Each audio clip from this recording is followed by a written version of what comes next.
प्रिय दर्शकों, आज मैं कर्म और भाग्य के बारे में आपसे चर्चा करने जा रही हूँ। आपको बहुत बहुत नमस्कार।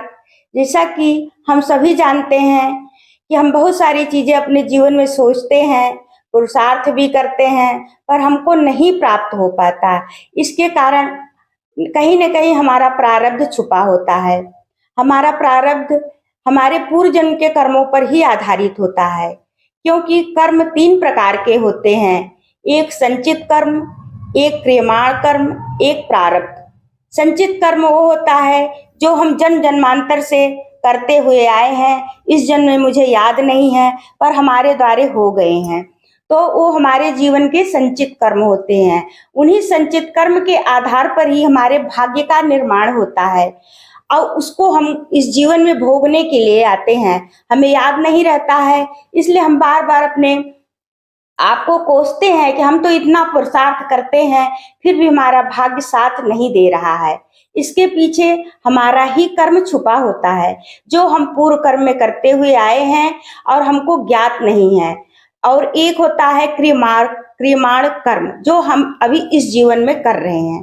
तो प्रिय दर्शकों, दो का संचित कर्म और जो क्रियमाण कर्म है, इसको तो हम प्रायश्चित के द्वारा, जप तप पूजा पाठ दान स्नान आदि के द्वारा नष्ट कर सकते हैं।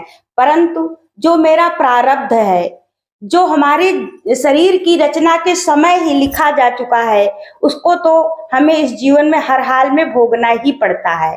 उसके लिए हमें जो है अपने गुरु की शरण में रहते हुए अपने इष्ट से प्रार्थना करनी चाहिए, उनकी आराधना करनी चाहिए, उनका जप करना चाहिए और ग्रहों के अनुसार जो है हमें पूजा का विधान करना चाहिए। तो हम उस प्रारब्ध को किसी न किसी तरह से जीवन में अपने उसको स्वीकार करके आगे बढ़ जाएंगे। यदि हम ऐसा नहीं करते हैं, हम बार बार अपने किस्मत को भाग्य को कोसते रहेंगे, तो उससे कुछ भी नहीं होने वाला है, क्योंकि हमारे जो प्रारब्ध है उसको तो हमें भोगना ही पड़ेगा। हम अपने प्रारब्ध को भोगने के ही लिए इस मानव जीवन में या इस धरती पर किसी भी योनि में धरती पे हम आते हैं अपने प्रारब्ध को भोगने के लिए।